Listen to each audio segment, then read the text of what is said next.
اللہ تبارک و تعالیٰ کے فضل و کرم سے ہمیں اپنی زندگی میں ایک اور رمضان نصیب ہو رہا ہے۔ اللہ جل جلالہ نے اپنے بندوں پر کرم فرمانے کے مختلف عنوانات رکھے ہیں، اور یہ رمضان المبارک بھی اللہ جل جلالہ کے کرم کا ایک عظیم عنوان ہے، اور اس رمضان کا اپنی زندگی میں حاصل ہو جانا یہ بھی اللہ تبارک و تعالیٰ کی ایک ایسی نوازش ہے کہ اس پر اس کا جتنا شکر ادا کیا جائے کم ہے۔ پچھلے سال رمضان میں کتنے ہمارے دوست احباب رمضان المبارک کی ان عبادتوں میں ہمارے ساتھ شریک تھے، لیکن آج دنیا میں موجود نہیں رہے اور رمضان المبارک کی ساعتوں سے فیضیاب ہونے کا موقع ان کے لیے ختم ہو گیا۔ لہذا جب رمضان المبارک ہم پر سایہ فگن ہو تو سب سے پہلی چیز اور سب سے پہلا کام جو ہم پر واجب ہوتا ہے وہ اللہ جل جلالہ کا شکر ہے۔ یا اللہ، آپ کا فضل و کرم ہے، آپ کا شکر ہے کہ آپ نے یہ مبارک مہینہ ہمیں اپنی زندگی میں عطا فرما دیا، اور اس بات کا موقع فراہم فرمایا کہ اس مہینے کے اندر ہم اپنے گناہوں کی بخشش کا سامان کر لیں، اور جس مقصد کے لیے اللہ جل جلالہ نے یہ مہینہ مقرر فرمایا اور جن کاموں کی اس میں ہم کو ہدایت عطا فرمائی، اللہ تبارک و تعالیٰ نے کے فضل و کرم سے وہ ہماری زندگی کا ایک اہم سرمایہ ہے۔ اللہ تعالیٰ اس سے ہمیں صحیح فائدہ اٹھانے کی توفیق عطا فرمائے۔ اصل میں دیکھا جائے تو صبح سے لے کر شام تک کے جتنے اوقات ہوتے ہیں وہ سارے سال میں ہر روز ایک جیسے ہیں۔ سورج نکلتا ہے، بڑھتا ہے، دھوپ ہو جاتی ہے، شام ہوتی ہے،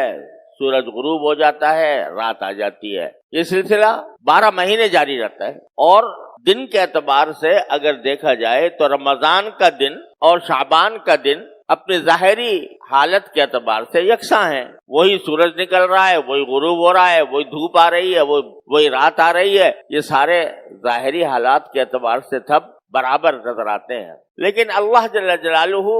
بعض مرتبہ اپنے غافل بندوں کو اپنی طرف متوجہ فرمانے کے لیے اور رجوع اللہ کا ایک موقع فراہم کرنے کے لیے کسی خاص دن کو، کسی خاص مہینے کو، کسی خاص عشرے کو اپنی طرف منسوب فرما لیتے ہیں، نسبت عطا فرما دیتے ہیں کہ یہ میرا مہینہ ہے، یہ میرا دن ہے، یہ میری رحمتوں کا دن ہے، یہ میری برکتوں کا دن ہے، یہ میری برکتوں کا عشرہ ہے، یہ میری برکتوں کا مہینہ ہے۔ تو اس نسبت کی وجہ سے اس جگہ میں یا اس زمانے میں اللہ تبارک و تعالیٰ کے فضل و کرم سے ایک خاص تقدس پیدا ہو جاتا ہے، اور اللہ تعالیٰ کی رحمتیں اور برکتوں کا ایک نزول اس میں عام دنوں سے زیادہ ہوتا ہے۔ جیسے آپ نے دیکھا کہ بیت اللہ شریف ہے، اگر ظاہری اعتبار سے دیکھو تو عمارت ہے، وہ بھی پتھر میں کی عمارت ہے، اس کے اندر بھی ویسے ہی پتھر لگے ہوئے ہیں، ویسے ہی سیمنٹ لگا ہوا ہے جس طرح عام عمارتوں کے اندر ہوتا ہے۔ لیکن جب اللہ تعالیٰ نے فرما دیا یہ میرا گھر ہے، اپنی طرف اس کو نسبت عطا فرما دی، یہ میرا گھر ہے، تو وہ اگرچہ کچا اگر دیکھا جائے، پلاسٹر بھی نہیں ہے، رنگ بھی نہیں ہے، لیکن اپنی طرف نسبت فرما دینے کی وجہ سے اس کا حال ایسا ہو گیا کہ ساری دنیا کے مسلمان پروانوں کی طرح اس کی طرف جاتے ہیں، اس کا تصور کر کے ایک کیف محسوس کرتے ہیں، اس کے تصور سے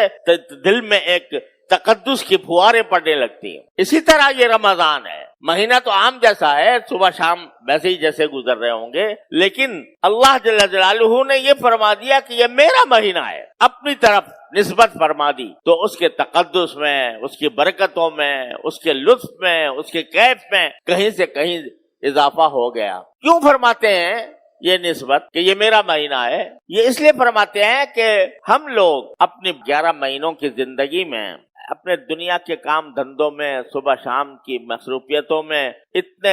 محو رہتے ہیں کہ براہ راست اللہ تبارک و تعالیٰ کے ساتھ تعلق کرنے کے جو کام ہیں وہ پیچھے رہ جاتے ہیں۔ تجارت ہو رہی ہے اس میں لگے ہوئے ہیں، ملازمت ہو رہی ہے اس میں لگے ہوئے ہیں، اور دنیا کے دوسرے کام دھندوں میں، روزی کمانے میں، بیوی بچوں کے ساتھ اٹھنے بیٹھنے میں، اگرچہ یہ سارے کام جائز بھی ہیں اور اگر حسن نیت کے ساتھ کیے جائیں تو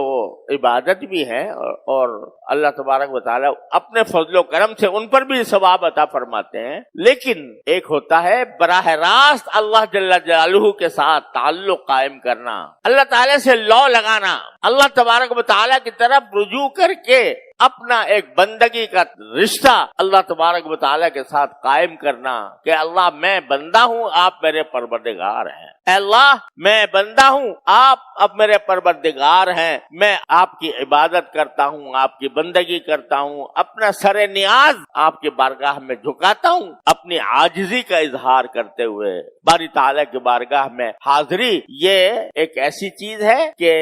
جو انسان کو اپنے پروردگار کے ساتھ مضبوط رشتہ عطا کرتی ہے۔ ساری دینی دوڑ دھوپ یعنی جتنی بھی عبادتیں ہیں، علم حاصل کرنا ہے، بعض کی مجلس میں جانا ہے اور دین کے احکام سمجھنا ہے، یہ ساری دینی دوڑ دھوپ اس کا جو اصل مقصد ہے وہ کیا ہے کہ بندے کا اپنے اللہ کے ساتھ رشتہ قوی ہو جائے۔ قوی ہونے کے کیا معنی ہے کہ میں اپنے پروردگار سے جڑا رہوں، جب مجھے کوئی حاجت درپیش ہو میں اپنے پروردگار سے مانگوں یا اللہ میری یہ حاجت درپیش ہے، اپنے فضل و کرم سے میری حاجت پوری فرما دیجیے، اور اس کے ساتھ رشتہ قوی ہو جائے۔ یہ ہے ساری دینی دوڑ دھوپ کا حاصل، اور یہ قوی کرنے کے لیے رمضان کا مہینہ آیا ہے۔ ایسا لگتا ہے جیسے باری تعالیٰ فرما رہے ہیں کہ اے میرے غافل بندو، کہاں بھاگے جا رہے ہو؟ تھوڑے دیر کے لیے میرے پاس آ جاؤ اور میری بارگاہ میں حاضر ہو جاؤ، اپنے اور کام دھندے تھوڑے سے ملتوی کر دو، ان میں کمی کر دو،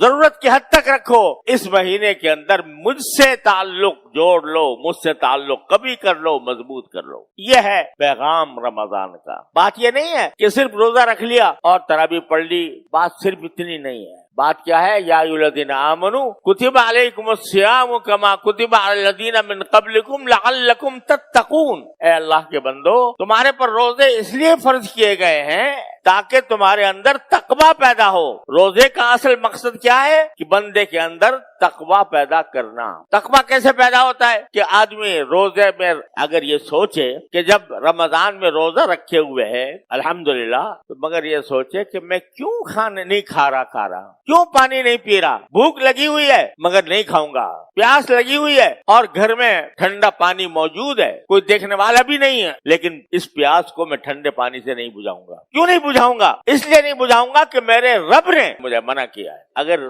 صحیح معنی میں مسلمان آدمی ہے، اس کو کہے 1,00,000 روپے لے لے اور روزہ توڑ دے، توڑے گا؟ نہیں توڑے گا۔ کیوں نہیں توڑے گا؟ اس لیے کہ کہتا ہے میں اللہ کا بندہ ہوں، اللہ نے مجھے اپنے فضل و کرم سے یہ نعمت عطا فرمائی ہے کہ مجھے بھوکا پیاسا رکھ رہے ہیں، اس لیے رکھ رہے ہیں تاکہ وہاں جا کر جو مجھے پلائیں گے، وہاں جا کر جو کھلائیں گے، اس آخرت کے اندر پہنچنے کے بعد وہ اس کے آگے یہ دنیا کا کھانا، دنیا کا پانی ہیچ در ہیچ ہے۔ اس واسطے میں نہیں توڑوں گا۔ یہ کیا ہے جو تمہیں توڑنے سے باز رکھ رہا ہے؟ یہ تقوی ہے۔ میرے اللہ تبارک و تعالیٰ نے مجھے روک دیا، میں روزہ توڑنے والا نہیں ہوں۔ اللہ تبارک و تعالیٰ کی تقوی کی مشق کرا رہے اور تقوی کی مشق کرا کے یہ دل میں بٹھانا چاہتے ہیں کہ تم اللہ کے بندے ہو، اور بندے کا کام یہ ہے کہ جو آقا جو حکم دے دے یہ دیکھے بغیر کہ اس میں مصلحت کیا ہے، اس میں حکمت کیا ہے، اس میں فائدہ کیا ہے، بندے کا کام یہ ہے کہ اس کو بجا لائے، خواہ تکلیف ہو رہی ہو، خواہ پریشانی ہو رہی ہو، لیکن میرے پروردگار نے مجھے یہ فرمایا میں یہ کام کر کے رہوں گا، اور جس چیز سے اس نے روکا ہے اس سے رک کے رہوں گا۔ ہم سے اور آپ سے اس رمضان کے مہینے کے اندر یہ مشق کرائی جانی مقصود ہے، تقوی کی مشق۔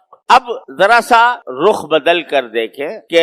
مشق کیسے کرائی جا رہی ہے، کہ ایک ایسے طریقے سے کرائی جا رہی ہے کہ بھئی ایک نظام بنا دیا دنیا میں، جہاں مسلمان بستا ہے وہ اس دن میں کھانے پینے سے پرہیز کرے گا۔ اب بھائی کھانا جو تھا وہ کوئی حرام کام تھا؟ نہیں۔ پانی پینا حرام تھا؟ نہیں۔ لیکن تم نے اللہ کی خاطر، اللہ کے حکم کی خاطر پانی پینا چھوڑ دیا، کھانا کھانا چھوڑ دیا، یہ سب چھوڑ دیا، تو جو چیز پہلے ہی سے حرام تھی وہ اگر نہ چھوڑی تو یہ کیسا روزہ ہوا؟ جھوٹ حرام تھا کہ نہیں؟ چاہے رمضان ہو یا غیر رمضان ہو، جھوٹ حرام تھا۔ اگر کھانا پینا جو حلال تھا وہ تو چھوڑ دیا، لیکن جھوٹ جو حرام تھا وہ نہ چھوڑا، تو یہ عجیب بات ہو گئی کہ بھئی یہ ایک طرف تو کہہ رہے ہو کہ میرے مالک نے کہا ہے کہ کھانا چھوڑ دو اس لیے چھوڑ رہا ہوں، لیکن دوسری طرف مالک نے یہ بھی تو کہا ہے کہ جھوٹ نہ بولنا، وہ نہیں چھوڑتے، اور مالک نے یہ بھی تو کہا ہے کہ غیبت نہ کرنا، وہ نہیں چھوڑتے۔ تو یہ کیا بات ہوئی کہ حلال چیزیں تو چھوڑ دیں اور جو حرام چیزیں تھیں وہ نہ چھوڑی، جھوٹ بولنا نہ چھوڑا،